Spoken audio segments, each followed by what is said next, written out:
Hola, ¿qué tal familia, amigos? Espero que estén muy bien. Bienvenidos a este nuevo estudio de la lección de Escuela Sabática. Ya estamos en la lección número 12. También avanzamos a San Marcos, capítulo 15. Vamos a entrarnos en las últimas escenas que atravesó el Señor Jesús, ya siendo, como dice el tema de esta semana, juzgado y crucificado. Vamos a ver muchos detalles que el evangelista quiso plasmar allí y que pues ellos mismos hablaran por sí solos de lo que atravesó Jesús y circunstancias y situaciones que pues muchas personas no entendieron lo que estaba sucediendo allí, y también vemos el gran amor de Jesús al entregar su vida por cada uno de nosotros. Muy bien, vamos al estudio, quédese conmigo, ya casi iniciamos.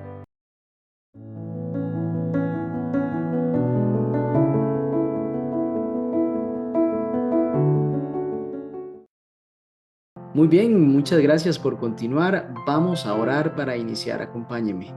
Señor Padre Santo, la gloria y la honra sea para ti, oh Dios. Queremos suplicarte el perdón de nuestros pecados y nos ayudes una semana más, Señor, en esta oportunidad a estudiar tu palabra, a discernir lo que tienes para nosotros. Tu Santo Espíritu nos guía siempre a la verdad que es Cristo. En nombre de Jesús lo pedimos. Amén.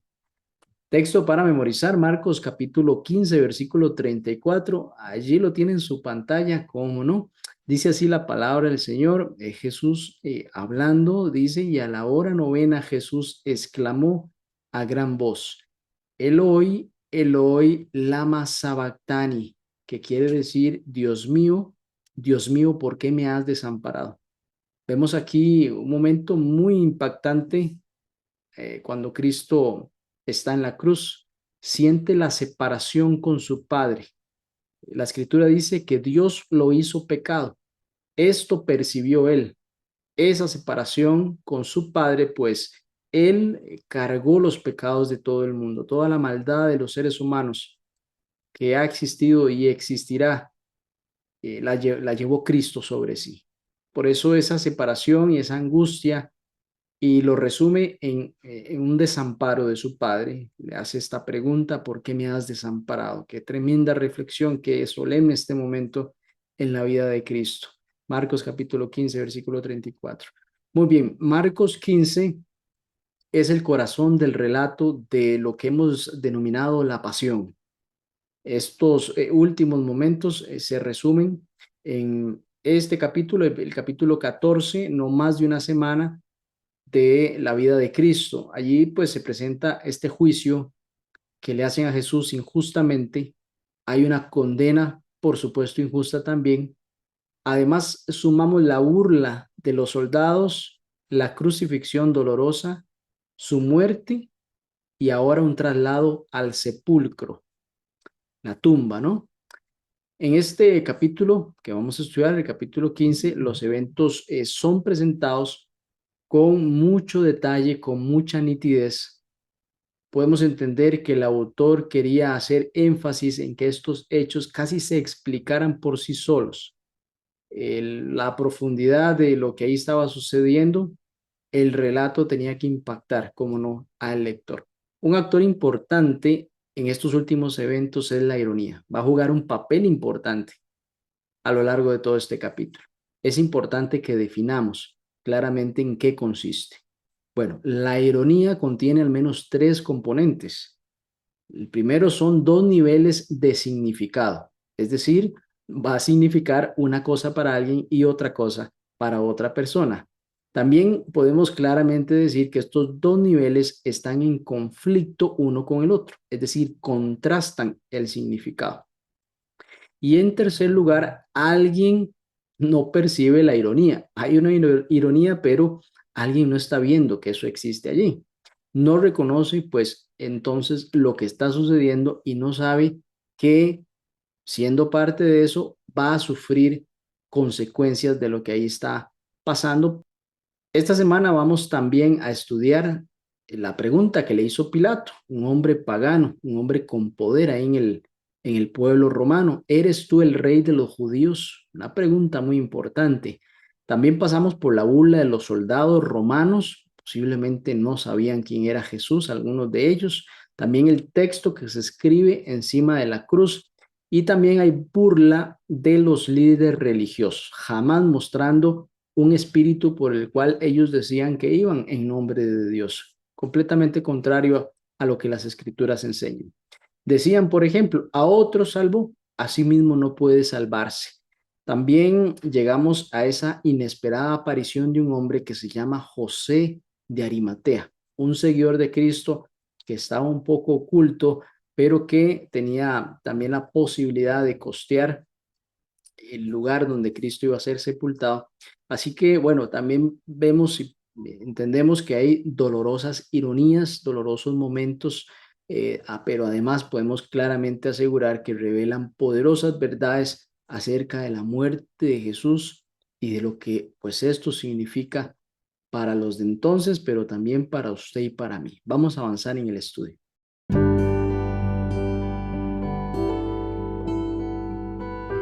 Marcos capítulo 15, versículo del 1 al 15 nos presenta el momento en el que Jesús se enfrenta a Poncio Pilato. Dice, muy de mañana, habiendo tenido consejo los principales sacerdotes con los ancianos, con los escribas y con el concilio, entonces llevaron a Jesús atado y le entregaron a Pilato. Y Pilato le hace la pregunta, ¿eres tú el rey de los judíos? Note la respuesta de Cristo, le dice, tú lo dices. Y los principales sacerdotes le acusaban mucho. Es decir, tenía una gran intención de que pues Pilato fallara en contra de él, ¿no? Básicamente una sentencia de muerte, lo que ellos estaban buscando. Otra vez entonces le preguntó diciendo, nada respondes. Mira de cuántas cosas te acusan. Mas Jesús ni aun con esto respondió, de modo que Pilato se maravillaba de Cristo. Es decir, Pilato estaba siendo impactado por la persona de Jesús, siendo que todo estaba en contra de Jesús y él mantenía una calma, una serenidad y no buscaba defenderse ante estas graves acusaciones.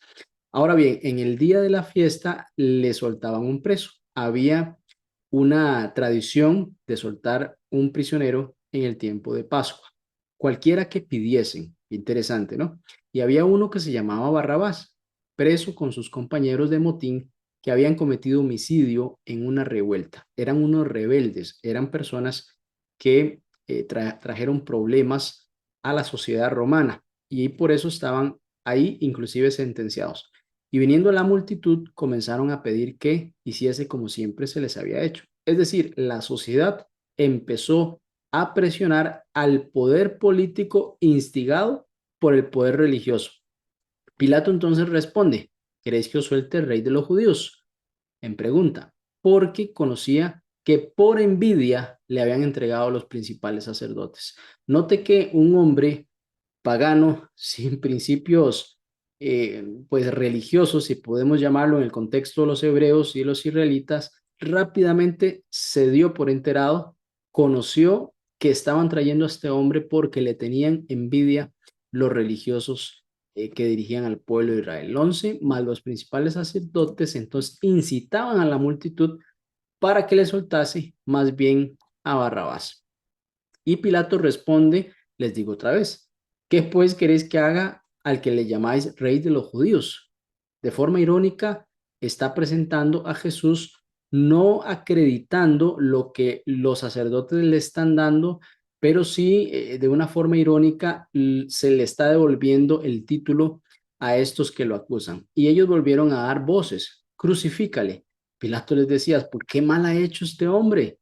Pero ellos gritaban aún más, crucifícale. Y Pilato, queriendo satisfacer el pueblo, le soltó a Barrabás y entregó a Jesús después de azotarle para que fuese crucificado. Note que aquí hay unos elementos muy interesantes. Hay tres actores. Está el poder político, está el poder religioso, está la sociedad que busca presionar al poder político incitado por el poder religioso para que el Hijo de Dios fuese castigado por crímenes que no había ni cometido. Es decir, una acusación injusta. Esto es un reflejo de lo que va a suceder en el futuro. Estos actores se volverán a encontrar para buscar dañar a los hijos y a las hijas de Dios. Sin embargo, aquí vemos inclusive cómo Pilato reconocía desde un ojo objetivo, de un punto de vista objetivo, que Jesús era inocente, pero por la presión de la sociedad, siendo él un líder político, quiso complacer a quienes le sostenían también en el poder, porque si hay un desorden muy grande a nivel social, el que paga es el líder político, porque no supo contener a las masas. Por eso esa complacencia a la parte social, al pueblo, a las masas, a las muchedumbres, a las aguas, como dice la palabra, es parte de lo que sucederá en el futuro también, pues habrá presión para que muchas cosas sucedan y pues es necesario complacer a esos que sostienen el poder político. Y vemos también cómo Barrabás es liberado, un homicida que pues definitivamente sí tenía que pagar una condena, es liberado en lugar de Cristo, un hombre inocente. Dice la palabra que fue contado entre los rebeldes, entre los malos, dice otra versión. Otra versión, Jesús fue contado como uno de esos tres que había sido rebelde contra el gobierno romano y ahora estaba siendo llevado a la cruz y va a ser crucificado por este acto pues, que no había cometido, ¿no?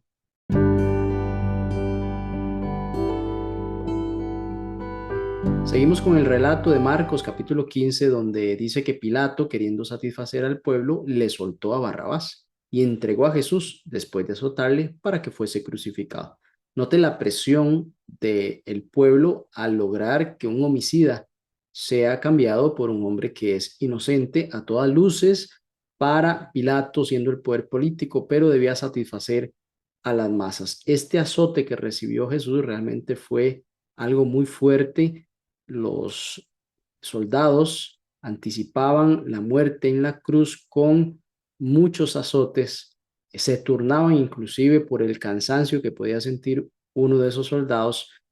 Y imagínese la cantidad de daño que puede perpetrar uno de estos látigos que tenían en sus puntas, les ponían trozos de metal, huesos, vidrio para que infringiera el mayor daño posible. Dice el versículo 16, entonces los soldados le llevaron dentro del atrio, esto es al pretorio, y convocaron a toda la compañía. Eran muchos soldados los que estaban frente a Jesús, turnándose para maltratarle, para hacerle sufrir previo a llevarle a la cruz.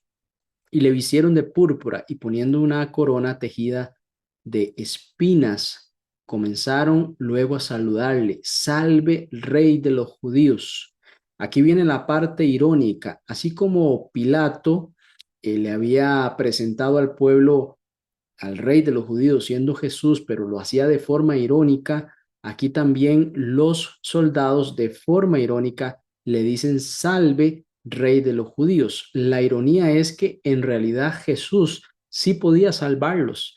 En realidad Jesús tenía el poder para salvarlos de sus pecados, inclusive para que estos hombres se arrepintieran. Por eso es que el autor de la lección habla de este tema de ironías que se van presentando, pues de forma irónica se le llama a Jesús lo que realmente Él es. Él es el rey de los judíos, Él puede salvar, pero se lo decían de forma en burla y así no reconocían lo que Él realmente era. Jesús se mantenía en silencio, no pronunciaba palabra de queja siquiera. El versículo 19 dice, y le golpeaban la cabeza con una caña y le escupían, y puestos de rodillas le hacían reverencias. Piense usted, ahí está el Hijo de Dios. Era importante arrodillarse ante él, era el Mesías, era el ungido de Dios. Sin embargo, ellos lo hacían en forma de burla. Aquí está también presente esa ironía de que ellos haciendo esto no lo creían, más bien se burlaban, lo hacían de forma burlesca, pues si lo hubieran hecho de forma real, estarían adorando al creador del universo, al rey de reyes, pero lo hacían de una forma de burla, ¿no? Versículo 20 dice, después de haberle escarnecido, imagínense el dolor que pudo haber sentido Cristo después de haber perpetrado esta barbarie, Le desnudaron la púrpura y le pusieron sus propios vestidos, es decir, ese traje de púrpura que le habían puesto ellos, esa vestimenta, se la quitaron y ahora le pusieron el vestido que él traía al inicio. Podemos deducir que esto pudo haber sido a solicitud de los líderes religiosos, no por compasión de Cristo, sino porque en su cultura, pues la desnudez no era bien recibida y así que pues esto pudo haber influido para que recibiera sus propios vestidos, pero realmente este era detalle mínimo, ya que Jesús estaba muy lastimado. Quizás hasta este mismo acto le pudo lastimar más el poder cambiarse esa vestimenta y le sacaron para crucificarle. Aquí Jesús muestra ese gran amor que tuvo por usted y por mí, sabiendo que era inocente, sabiendo que todo era una injusticia en términos humanos. Él entendía que ese era el camino que debía de atravesar, entendía que esa era la forma de salvarnos a nosotros, inclusive a los que están haciendo esto. Es que esto es increíble. Jesús vino a morir por inclusive estas personas que si en algún momento de su vida hubiesen reconocido el daño que hubieran hecho, Jesús mismo los hubiera perdonado y los hubiera restaurado. Es increíble el poder de Jesús. Sabemos que el procedimiento típico de una ejecución romana consistía en hacer que el condenado cargara desnudo con su cruz hasta el lugar de la ejecución. Qué increíble, qué crueles que eran estas personas, esta costumbres romanas de castigo, porque no solo la persona iba a morir en una cruz, sino que era azotado, era humillado y tenía que, en medio de todo ese dolor, cargar ese madero tan pesado para que en ese mismo madero iba a ser crucificado. Es increíble la forma en que se ejecutaban este tipo de muerte y fue lo que cargó, lo que hizo Jesús por nosotros.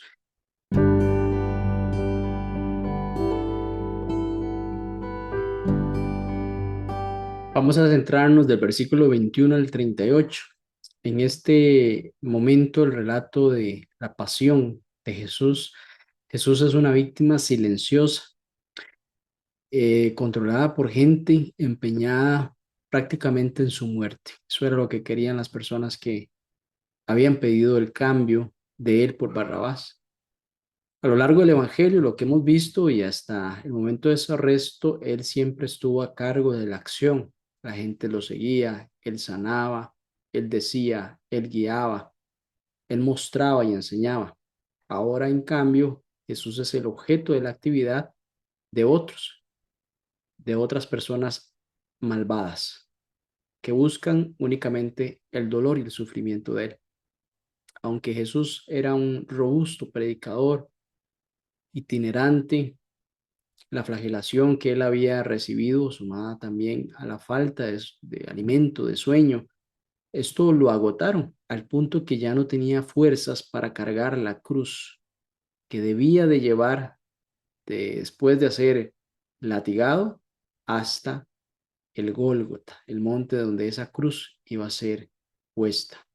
Ya no tenía fuerzas, así que alguien más tuvo que ayudarle para cargar esa cruz. Dice el versículo 21, y obligaron a uno que pasaba, Simón de Cirene, padre de Alejandro y Rufo, que venía del campo, a que llevase la cruz. Qué interesante, qué privilegio, aunque él no se lo esperaba, ayudarle a Jesús a llevar esa cruz. El 22 dice, y le llevaron a este lugar llamado Gólgota, que traducido es lugar de la calavera. Ya estando ahí, su ropa le fue quitada y llegó a ser propiedad de los soldados. Ellos echaron suerte sobre ella para ver de quién sería. Esto está relacionado con un acto profético en Salmo capítulo 22 y versículo 18. La crucifixión era un método de ejecución que no significaba un derramamiento importante de sangre. Es decir, la persona no iba a morir por desangrarse, sino por el sufrimiento literal que ahí iba a utilizar.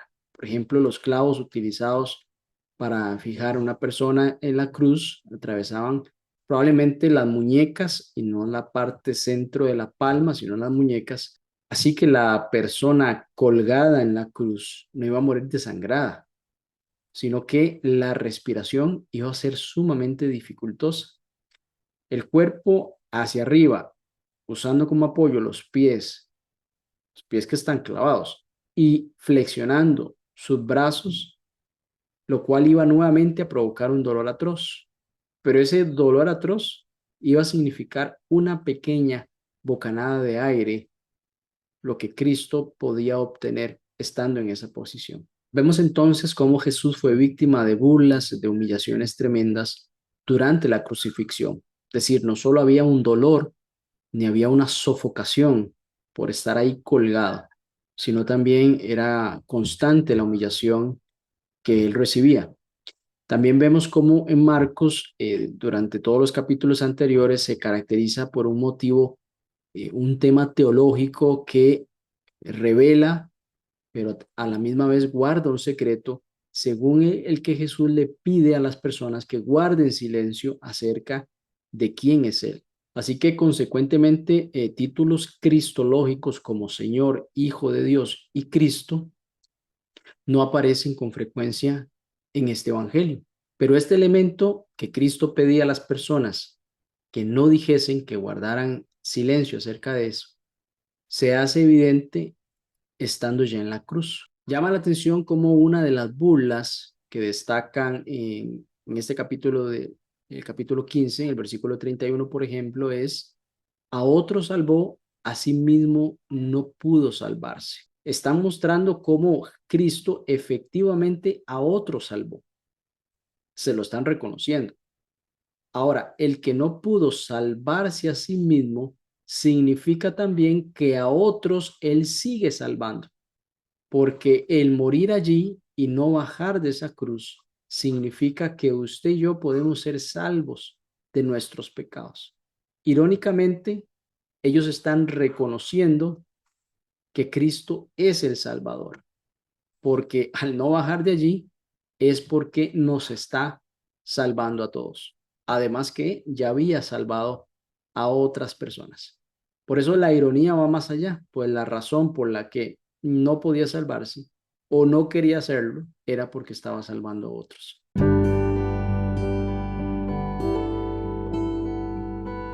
Seguimos con el relato en el versículo 33 al 40-41. Menciona que cuando vino la hora sexta, es decir, mediodía, hubo tinieblas sobre toda la tierra hasta la hora novena, las 3 de la tarde.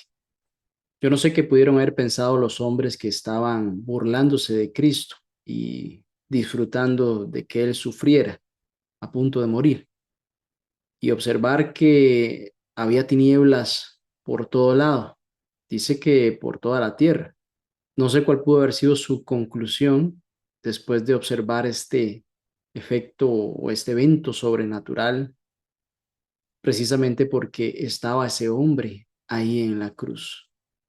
Creo yo que algunos pudieron reflexionar acerca de eso y pensar que eso era una respuesta al cielo al haber crucificado a un hombre inocente, a un profeta de Dios, al Hijo de Dios, a quien había sanado y salvado un montón de personas, que todos tenían claridad de esos milagros que había hecho Jesús, con la compasión que él hablaba, con la verdad que había en sus labios, con el amor y la verdad que pronunciaba cada vez que alguien necesitaba conocer el camino verdadero. Pues sí, hasta la hora novena, 3 de la tarde, hubo gran tinieblas por toda la tierra. Dice: a la hora novena Jesús clamó a gran voz diciendo: Eloi, Eloi, lama sabactani, que traducido es: Dios mío, ¿por qué me has desamparado? Y aquí viene una de esas ironías, pues algunos de los que estaban allí decían: mirad, llama a Elías. Seguro estaban asociando el significado del nombre Elías con las palabras de Cristo. Dice el 36: y corrió uno y empapando una esponja en vinagre y poniéndola en una caña, le dio de beber diciendo: dejad, veamos si viene Elías a bajarle. Qué tremenda situación. Continúan las burlas, pues cero compasión sobre un hombre que está ahí en la cruz, dependientemente si hubiese sido un criminal. Aquí estaba un hombre inocente, pero vemos la crueldad con la que estas personas actúan, burlándose de Jesús. Inclusive si hubiera bajado Elías y se hubiera presentado ahí, pues eso no hubiera sido motivo para ellos de creer, pues su corazón estaba decidido a rechazar a Jesús, a burlarse de él, a maltratarlo. El centurión que estaba enfrente a él, viendo que después de clamar había expirado, así dijo, verdaderamente este hombre era hijo de Dios. Al fin se pronunciaron unas palabras sabias de quién era el que estaba ahí en la cruz. Algo convenció a este hombre de que Jesús era el Mesías, el Hijo de Dios. Posiblemente esas tinieblas que habían gobernado la tierra por 3 horas, la pasividad de Cristo al estar allí y no pronunciar palabra, porque muchos hombres que iban a esa muerte simplemente maldecían en respuesta al dolor que tenían, buscaban ser bajados de ahí, se buscaban justificar, pedían perdón, hacían de todo por no atravesar esa situación. Sin embargo, Jesús, dice la escritura, como oveja fue llevado al matadero y no abrió su boca. Es impresionante la respuesta de Jesús. Y eso fue también para este hombre, el centurión que estaba frente a él. Podemos tener esperanza de que este hombre aceptó a Cristo ahí también. Muchas veces podemos recordarnos del ladrón en la cruz, el que Jesús trajo de los rebeldes a un hijo de Dios, a un redimido. Aquí vemos otro milagro. Este hombre, con ver la persona de Cristo, lo que él estaba haciendo allí para sobrellevar esa pesada carga, ese dolor intenso, lo hizo entender algo más. Y por eso pronunció, verdaderamente este hombre era el Hijo de Dios. ¿Cuántas veces lo dijeron en forma de burla? En esta oportunidad este hombre lo reconoció. Aquí vemos otro grupo de personas que observaba a lo lejos lo que estaba atravesando Cristo. Ellas sabían quién era el que estaba allí, todos los milagros que habían hecho, que había hecho él con estas personas, con sus familias. Pues pienso que sufrían, pienso que se sentían empatía por lo que estaba sintiendo Cristo, más poco podían hacer. Hoy usted y yo podemos no solo sentir compasión, sino el acto que Cristo está esperando después de esto que él atravesó, que es entregarle nuestro corazón a él.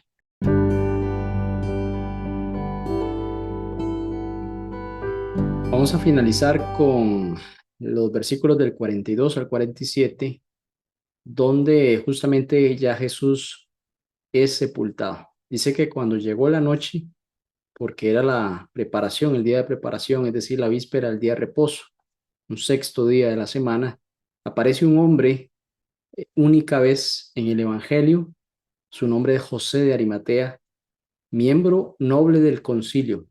A José lo conocían en el Sanedrín, era un hombre respetado, era un hombre religioso, que había sido impactado por las enseñanzas de Cristo. También era un hombre influyente porque se presenta delante de Pilato. Dice aquí que él también esperaba el reino de Dios. Vino y entró osadamente a Pilato. Definitivamente este hombre tenía un nivel de reputación importante para atribuirse, entrar donde estaba Pilato y pidió el cuerpo de Jesús. Este hombre fue, sin lugar a dudas, llevado por el Espíritu de Dios, llevado por un celo por la iglesia, por quien estaba allí, Cristo. Él creía acerca de las enseñanzas de Cristo y de quién era él. El versículo 44 dice, Pilato se sorprendió de que ya hubiese muerto. Interesante declaración, pues corrobora que Cristo efectivamente murió, ya que he escuchado sobre personas que dicen que él no falleció, sino que solo se desmayó, por ende no hubiese resucitado. Pero aquí vemos una confirmación del relato en el cual dice que haciendo venir al centurión, es decir, uno de los soldados que sin lugar a dudas estuvo allí, presenció, le preguntó si ya estaba muerto. E informando por el centurión, dio el cuerpo a José. Es decir, confirma que Jesús murió y le da el cuerpo de Jesús a José de Arimatea. Además dice que él compró una sábana y quitándolo lo envolvió en la sábana y lo puso en un sepulcro que estaba cavado en una peña, un sepulcro que pues tenía las dimensiones apropiadas para inclusive caminar dentro de este sepulcro e hizo rodar una piedra a la entrada del sepulcro. Ya esto Dios lo tenía en sus planes, ya había un lugar donde Cristo iba a ser llevado, el Hijo de Dios, su cuerpo inerte iba a ser llevado a un lugar que Dios ya había preparado y había utilizado a José de Arimatea, un hombre que había preparando su corazón para este momento. Era importante que Cristo estuviese en un lugar para que resucitara el tercer día, para que descansara en el día sábado y resucitara en el tercer día. Era importante ese lugar. Esa piedra que fue llevada allí, que rodó para que eh, esa tumba quedara sellada, era importante también. Así que vemos cómo la muerte de Cristo, el lugar donde iba a estar, pues fue un evento también importante. Un hombre temeroso de Dios que creía en el reino de Dios, con influencia, un hombre con dinero. Podemos entender que las personas con dinero y con influencias pueden ser importantes para la obra de Dios. Así lo fue José de Arimatea. Dice además el 47, y María Magdalena y María, madre de José, miraban dónde lo ponían. Estaban atentas a este momento. Vamos a leer, deseado todas las gentes, página 701. Sobre Cristo como sustituto y garante de nosotros fue puesta la iniquidad de todos nosotros. Fue contado por transgresor para que pudiese redimirnos de la condenación de la ley. La culpabilidad de cada descendiente de Adán abrumó su corazón. La ira de Dios contra el pecado, la terrible manifestación de su desagrado por causa de la iniquidad, llenó de consternación el alma de su Hijo. Toda su vida Cristo había estado proclamando a un mundo caído las buenas nuevas de la misericordia y el amor perdonador del Padre. Su tema era la salvación, aún del principal de los pecadores. Pero en estos momentos, sintiendo el terrible peso de la culpabilidad que carga sobre sí, no puede ver el rostro reconciliador del Padre al sentir el Salvador que de él se retraía el semblante divino en esta hora de suprema angustia. Atravesó su corazón un pesar que nunca podrá comprender plenamente el hombre. Tan grande fue esa agonía que apenas le dejaba sentir el dolor físico. Qué impresionante declaración en este libro deseado a todas las gentes. Cómo Cristo, siendo que buscó reconciliar a los hombres con Dios durante todo su ministerio, la consumación de su sacrificio iba a hacer eso posible. Pero justo en ese momento, una separación con su Padre por el pecado que cargaba, para que eso fuese posible para usted y por mí, hacía sentir a Cristo una tristeza profunda. La invitación para hoy es, ¿qué vamos a hacer después de conocer de esta hermosa expresión de amor como nunca antes el universo entero ha tenido? Cristo es nuestro Salvador. Debemos de afianzarnos a esa realidad, arrepentirnos de nuestros pecados, pedir perdón por ellos y aceptar a Jesús como el único Salvador personal y el único garante del cielo para la obtención de la vida eterna. Vamos a orar para finalizar. Padre Santo, muchas gracias por darnos la oportunidad de conocer más a Cristo. Cada detalle de ese sufrimiento en ese día de la crucifixión revela el amor perfecto y eterno para con nosotros, Señor. Tu Hijo amado murió en la cruz del Calvario, fue humillado, fue azotado, sufrió, Señor, la carga del pecado, la agonía de estar colgado en una cruz. Ayúdanos, Señor, a reflexionar en eso cada día y aceptar a tu Hijo, el Mesías, el ungido, como nuestro Salvador personal. En el nombre de Jesús, amén. Amén. Muy bien, nos vemos la próxima semana, si el Señor así lo permite. Hasta pronto.